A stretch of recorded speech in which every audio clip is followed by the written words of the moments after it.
گرامی، آپ لوگوں کو یہ بتانا بہت ضروری ہے کہ سرکار دو عالم صلی اللہ علیہ وسلم نے جتنا شدت کے ساتھ اپنے اہل بیت کی محبت پہ زور دیا ہے اتنا نماز روزے پہ بھی زور نہیں دیا ہے، اور جتنا اہل بیت کی ترک محبت سے ڈرایا اتنا نماز روزے کی ترک سے نہیں ڈرایا ہے۔ بہت زیادہ شدت کے ساتھ یہ فرمایا رسول خدا صلی اللہ علیہ وسلم نے کہ اگر حج کرنے جائے اور روزہ منہ میں اس کے ہو اور کعبے کے میں حتیم کے میں وہاں پہ حالت طواف میں اس کا انتقال ہو جائے اور وہیں پہ دفن ہو جائے اور اہل بیت کے دل میں بغض رکھتا ہوگا تو جہنم میں جائے گا۔ مطلب کوئی عبادت کام نہیں آئے گی اگر دل میں اہل بیت کا بغض ہے، اور فرمایا کہ حضرت حسن و حسین سید شباب اہل جنہ ہیں، یعنی تمام جو بھی جنت میں جائے گا وہ جوان ہو کے جائے گا۔ اس کا مطلب یہ سب جنتیوں کے سردار امام حسن علیہ السلام اور امام حسین علیہ السلام ہیں، اور حضور نے فرمایا کہ حسین منی و انا من الحسین، اور ایسے ہی حضرت امام حسن علیہ السلام کے لیے فرمایا کہ حسن مجھ سے، میں حسن سے ہوں، اور یہ فرمایا کہ جو اے اللہ میں ان سے محبت کرتا ہوں تو بھی ان سے محبت کر، اور تو ان سے بھی محبت کر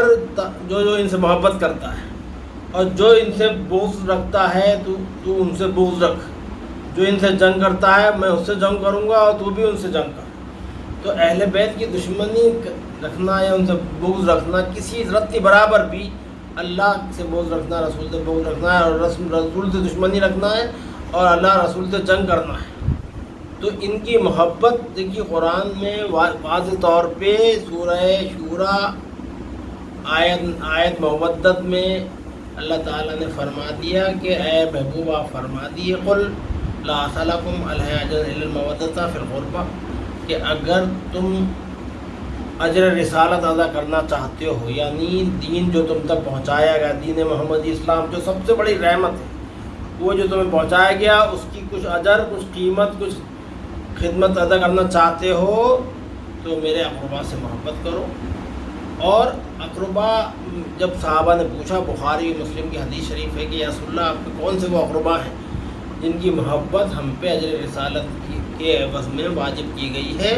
تو آپ نے فرمایا علی و فاطمہ حسن حسین۔ علی فاطمہ حسن حسین سے محبت کا اجر تو اتنا بڑا ہے کہ آدمی اگر سن لے تو اس کا کوئی ٹھکانہ نہیں ہے۔ سرکار نے حرم شریف میں بیٹھ کے فرمایا، حضرت مولا علی سے روایت ہے، حرم میں بیٹھ کے فرمایا، مولا علی سے روایت فرمایا کہ دونوں حضرت امام حسین صاحب حضرت امام حسین صاحب کھیل رہے تھے۔ آپ نے فرمایا جو مجھ سے، ان دونوں بچوں سے اور ان کے والدین سے محبت کرے گا کل حشر میں میرے ساتھ میرے درجے میں ہوگا۔ یہ ان کی محبت کا اتنا بڑا مرتبہ ہے کہ اگر ان کی محبت میں جو مرے گا، آل محمد کی جو محبت میں مرے گا وہ شہید مرے گا، آل محمد کی محبت میں جو مرے گا وہ مغفور مرے گا، آل محمد کی محبت میں جو مرے گا اس کے ماتھے پیشانی پہ آیت نور لکھی ہوگی، اور آل محمد کی جو محبت میں مرے گا وہ جنت ایسے جائے گا جیسے دلہن دولہا کیا جاتا ہے، اور ان کی جو بغض میں مرے گا چاہے وہ کتنا ہی عبادت گزار ہو وہ جنت کی خوشبو نہیں سونگے گا، اور کتنا بھی عبادت گزار ہو وہ جنت میں کسی صورت سے نہیں جا سکتا، کہ جوانان جنت کے سردار یہی حضرات ہیں۔ تو اس لیے 28 آپ کو یہ بتا دوں کہ حضرت امام حسن مجتبیٰ علیہ السلام جو ہم شبیہ رسول خدا صلی اللہ علیہ وسلم تھے، 28 صفر کو صبح فجر میں آپ کو زہر دیا گیا اور آپ کے 70 کلیجے کے 70 ٹکڑے ہو کے نکلے۔ تو حضرت امام حسین السلام سے حضرت امام حسین السلام نے پوچھا کہ بھائی میرے چہرے کا رنگ کیسا ہو گیا؟ تو آپ نے فرمایا کہ بھائی آپ کا چہرہ رنگ ہرا ہو گیا۔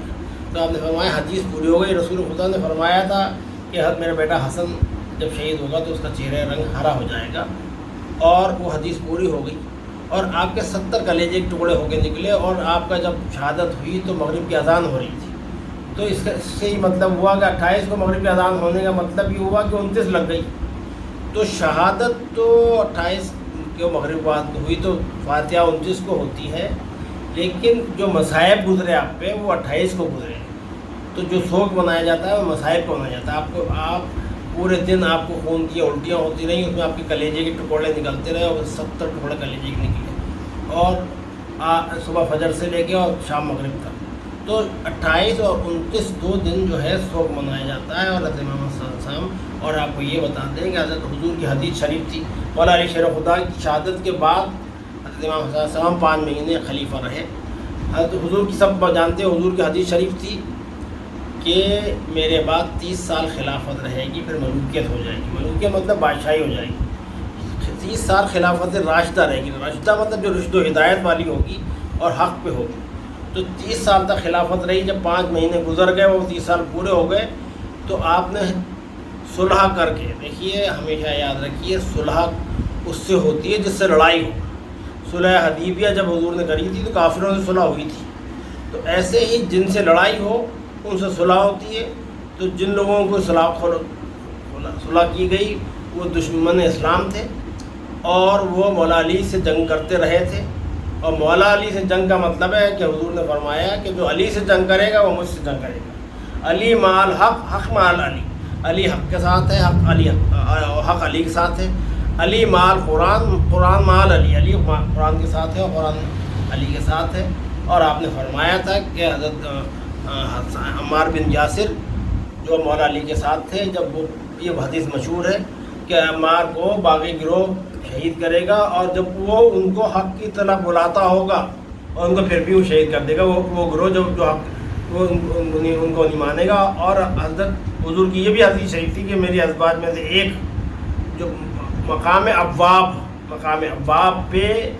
وہ باغی گروہ کے ساتھ ان کو لے جائیں گے اور ان پہ کتے بھونکیں گے، وہ امام برق کے خلاف کھڑے ہو جائیں گی۔ تو حضرت ام سلمہ کے ہاتھ میں پلیٹ تھی، وہ پلیٹ گر کے ٹوٹ گئی، تو آپ نے اشارے سے کہا تھا کہ تم نہیں ہوگی، تو حضرت عائشہ کی طرف اشارہ فرمایا تھا۔ تو حضرت عائشہ کو جب یہ حدیث یاد دلائی گئی جنگ جمل میں، جب حضرت عائشہ کو حضرت طلحہ، حضرت زبیر لے گئے جو آپ کے بھانجے تھے اور عشرہ مبشرہ میں تھے، تو آپ کو لے گئے، آپ آئی تھی حج سے، آپ کو معلوم نہیں تھا، آپ کو غلط بیانی کر کے لے گئے اور لے جا کے جنگ میں کھڑا کر دیا۔ تو پھر آپ نے حضرت محمد بن ابو بکر، جو حضرت ابو بکر صدیق رضی اللہ عنہ کے بیٹے تھے اور حضرت عائشہ کے بھائی تھے، اور ان کو بھیجا اور کہا کہ کیا آپ کو حدیث یاد نہیں ہے کہ آپ نے فرمایا تھا رسول نے کہ میری ازواج میں سے ایک مقام ابواب پہ مقام برق کے خلاف جنگ میں کھڑی ہوں گی اور تو کتے بھونکیں گے، اور ان کی جب وہ پلٹنا چاہیں گی تو ان کی کوچیاں کاٹ دی جائیں گی۔ تو جب ان کو یہ حدیث یاد دلائی گئی تو حضرت عائشہ بہت گھبرائیں اور شرمندہ ہوئی اور لوٹنا چاہا، ان کی کوچیاں کاٹ دی گئیں۔ تو مولا نے تقریر کری اور فرمایا کہ تم لوگوں شرم نہیں آتی کہ اپنے حرم محترم کو، اپنے ازواج کو، اپنی عورتوں کو گھر میں پردے میں بٹھا دیا، اور ام المومنین حضرت بی بی عائشہ صدیقہ رضی اللہ عنہ کو تم لوگوں نے جنگ میں لا کے کھڑا کر دیا۔ تو حضرت محمد بن بکر کو بھیجا، حضرت محمد بن ابی بکر حضرت عائشہ کو احترام کے ساتھ پہنچا کے آئے، اور حضرت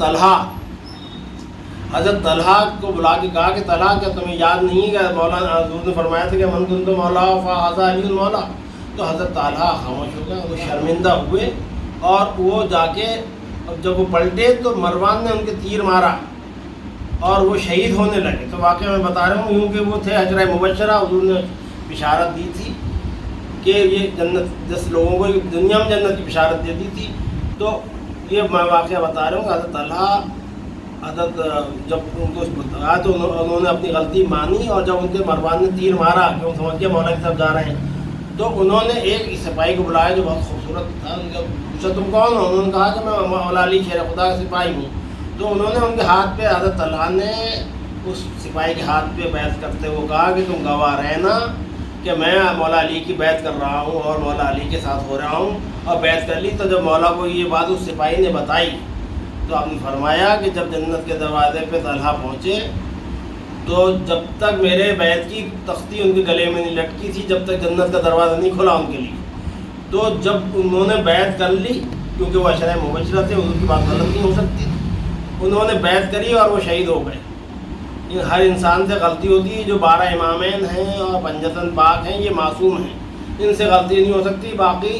سب سے غلطی ہو سکتی ہے۔ صحابہ کرام ہیں تو ان کے لیے اللہ نے جب فرمایا، جب وہ کافر حالت کفر میں تھے تو نہ ان سے اللہ راضی تھا، نہ وہ اللہ سے راضی تھے۔ جب وہ اسلام لائے تو ان کے لیے قرآن میں آیا رضی اللہ عنہ و رضوا عنہ، اللہ ان سے راضی ہو گیا، وہ اللہ سے راضی ہو گیا، یعنی وہ حالت کفر سے اسلام میں آ گئے تو وہ اللہ سے راضی ہو گیا، اللہ ان سے راضی ہو گیا۔ یہ لیکن اہل بیت اطہار جن کے لیے آیت تطہیر اتری ہے، جن کی پاکی کے لیے آیت تطہیر اتری، اور جن کے لیے حضور نے 6 مہینے تک آیت تطہیر اترنے کے بعد کہا اے میرے اہل بیت تم پہ سلام ہو، جن پہ سلام بھیجتے رہے، اور جن کی پاکی کا قرآن گواہ ہے، اور جن کی محبت قرآن کے مطابق ہم پہ واجب ہے، وہ معصومین ہیں، ان سے غلطی نہیں ہو سکتی، اور ان کی محبت ہم پہ واجب ہے۔ تو اس لیے حضرت طلحہ اور حضرت زبیر دونوں ہی شہادت سے پہلے مولا کی ان کو اپنی غلطی کا احساس ہو گیا، اور وہ مولا کے بیعت ہونے کے بعد ہی دنیا سے گئے، اور حضرت عائشہ عمر بھر اس بات پہ شرمندہ اور نادم رہیں، اور مولا علی شہرہ خدا کے لیے دعا کرتی رہیں، اور مولا کی شان میں اور بیوی خاتون جنت کی شان میں علی کی چہرے کو دیکھنا عبادت ہے۔ میں بہت خاص بات بتا رہا ہوں، علی کے چہرے کو دیکھنا عبادت ہے۔ یہ حضرت عائشہ صدیقہ سے ہی مروی ہے، حضرت عائشہ سے مروی ہے، حضرت ابوبکر صدیق سے حضرت عائشہ نے کہا کہ بیان جب آپ میں دیکھتا ہوں کہ آپ حضرت علی کے چہرے کو دیکھتے رہتے ہیں، تو کیا وجہ؟ آپ نے فرمایا میں نے رسول خدا سنا۔ حضرت ابوبکر صدیق نے کہا کہ علی کے چہرے کو دیکھنا عبادت ہے۔ تو علی کے جب ابوبکر صدیق جیسے خلیفہ اول، ان کے لیے علی کے چہرے کو دیکھنا عبادت ہے، قرآن شریف وہ بند کر دیتے تھے، اس کا مطلب ہے قرآن شریف پڑھنے سے بھی افضل و مقبول عبادت مولا علی کے چہرے کو دیکھنا ہے۔ یہ عقیدہ حضرت ابوبکر صدیق اور عائشہ صدیقہ رضی اللہ عنہ کا ہے۔ تو کوئی لغزش ہو جاتی ہے، ہو گئی وہ بات، اس کا ازالہ ہو گیا۔ یہ بڑی بڑی ہستیاں ہیں، وہ حضرت عائشہ صدیقہ رضی اللہ عنہ حضور کی بہت محبوب بیوی صاحبہ ہیں، ان کا بڑا مرتبہ ہے، اور حضور نے پہلے ہی کہہ دیا تھا کہ یہ لغزش ان سے ہوگی، وہ ان سے ہوئی، اس کے بعد انہوں نے اس کی تلافی کر لی، بات ختم ہو گئی۔ حضرت زبیر، حضرت طلحہ، حضرت عائشہ سے جو لغزش ہوئی اس کی انہوں نے تلافی کر لی، بات ختم ہو گئی، یہ لوگ بڑے ہستیاں ہیں۔ تو بات یہ ہے کہ حضرت امام حسن علیہ السلام کی جو شہادت ہوئی اس کے بعد آپ یہ دیکھیے کہ نواسۂ رسول، جگر گوشۂ بطول، ہم شبیہ خیر الانام حضرت امام حسن علیہ السلام سے بڑھ کر حضور کے پہلو میں دفن ہونے کا کون حقدار ہو سکتا ہے؟ جیتے جی ان کو زہر دلوایا گیا اور ان کی شہادت ہو گئی۔ ان کی عمر شریف اس وقت 46 سال، ایک روایت کے مطابق، ایک روایت کے مطابق 49 سال تھی، اور آپ نے فرمایا تھا حضرت امام حسین علیہ السلام کو وصیت کی تھی، بھائی مجھے رسول خدا صلی اللہ علیہ وسلم کے پہلو میں دفن کر دینا، اگر دفن یہ لوگ نہ ہونے دے تو جنت البقیع میں کر دینا۔ تو اب جب جنازہ آپ کا مدینہ حضور کے روضے کی طرف لے جایا گیا تو اس پہ تیر پھینکے گئے۔ یہ وہ ہستی ہیں جن کی محبت رسول نے قرآن کے مطابق ہم پہ واجب کری ہے، یہ اجر رسالت کی صورت سے ادا کیا جا رہا ہے۔ یہ کون لوگ ہیں، کون سے مسلمان ہیں، کون سے وہ مسلمان ہیں جن کی پہاڑ کے برابر عبادت لائیں گی، ان کے منہ پہ مار دیا گیا، ان کو جہنم میں پھینک دیا جائے گا۔ حضور کی حدیث ہے، بہت پہاڑ کے برابر عبادت لوگ لے کے آئیں گے، ان کے منہ پہ مار دی جائے گی۔ یہ لوگ ہوں گے جو رسول خدا اور اہل بیت رسول سے بغض رکھتے ہوں گے، جو جنت کی خوشبو نہیں سوئیں گے، جن کی عبادت ان کے منہ پہ مار دی جائے گی، یعنی ان سے محبت کرنے کے بجائے ان کو زہر دلوا کے شہید کر دیا گیا۔ ابھی سکون یہ ہے جنازے پہ کسی کے، آپ نے انصاف کی بات بتائی، جنازے پہ تیر مارنے جا رہے ہیں،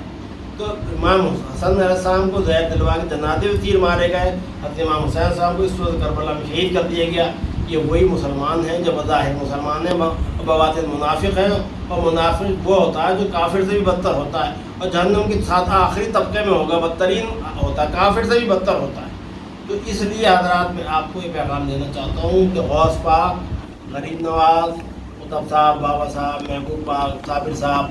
نیاز بن نیاز، وارث پاک، سارے بزرگان نے دین کیا، آپ دیکھ لیے اہل بیت کی محبت کا پیغام دیا جاتا ہے۔ اور نیاز بن نیاز نے خاص طور سے کہا کہ نیاز اندر قیامت بے سر و سامان خواہش شد کیا ضب و طولہ علی داری تو سامان۔ نیاز حضرت نیاز بن نیاز جیسی بزرگ ہستی فرما رہے کہ میرے پاس حشر کا اصلی کوئی سامان، کوئی تیاری نہیں ہے، اگر کچھ وہاں کے لیے تیاری ہے تو علی کا محبت ہے جو میرا سامان ہے بخشش۔ تو علی کی محبت کو سامان بخشش بتایا ہمارے بزرگان نے۔ تو ہمارا عقیدہ، ہمارے بزرگوں کا عقیدہ یہ ہے کہ پنجتن باغ اور 12 امام معصومین ہیں، اور جو ان سے بغض رکھتا ہے وہ منافقین کے درجے میں ہے، اور ان کی محبت ہم پہ واجب ہے۔ ان کی محبت کا اتنا بڑا اجر ہے کہ جو ان سے محبت پہ مرے گا وہ رسول خدا کے حشر میں حضور نے فرمایا میرے ساتھ میرے درجے میں ہوگا جنت میں، محشر میں۔ تو اس لیے آپ لوگوں کو یہ پیغام ہے کہ میں اپنی اس بات کو ختم کرتا ہوں بار بار کہ حسن حضور کا حدیث ہے حسن حسین برابر ہے، ظاہر رتبہ و عز و شان محمد بیان خدا ہے بیان محمد، حسن اور شبیر دونوں ہیں یکساں، یہ روح محمد و جان محمد۔ تو حضور نے بار بار فرمایا حسن حسین برابر ہے، اور امام حسین صاحب کے لیے غریب نواز نے فرمایا کہ شاہت حسین بادشاہت حسین دینست حسین دی بناس حسین سرداد نداد دست در دست پلید حقا کے بنائے لا الہست حسین۔ حسین شاہ بھی ہیں، بادشاہ بھی ہیں، دین بھی ہیں، دین کی پناہ بھی ہیں، اور بنائے لا الہ بھی ہیں۔ تو حسن حسین برابر ہیں، تو جو یہ ہیں وہ ہیں، دونوں کا مرتبہ ایک ہے۔ اس لیے دونوں سے محبت ہم پہ واجب ہے، اہل بیت نبی سے محبت ہم سب پہ واجب ہے، فرض ہے۔ اور حضور نے فرمایا جو میرے آل کی محبت میں اگر ایک آنسو بہائے گا ان کی محبت میں غم میں، 1 سال کی عبادت سے بڑھ کر ہے۔ یہ حدیث متفق طور پہ مصدقہ چیزیں ہیں۔ اس لیے میرا پیغام یہ ہے کہ آپ لوگ جو بھی بزرگوں سے وابستہ لوگ ہیں، جن کو اللہ تعالیٰ کہتا ہے جس کو میں گمراہ کرتا ہوں اس کو کوئی ہدایت نہیں دے سکتا، اور جس کو میں ہدایت دیتا ہوں اس کو کوئی گمراہ نہیں کر سکتا۔ تو جن کو اللہ نے ہدایت دے دی ہے میں ان سے مخاطب ہوں، اور جن کو اللہ نے گمراہ کر دیا ان سے آپ قرآن بھی کھول کے کچھ بات بتائیں گے وہ یقین نہیں کریں گے۔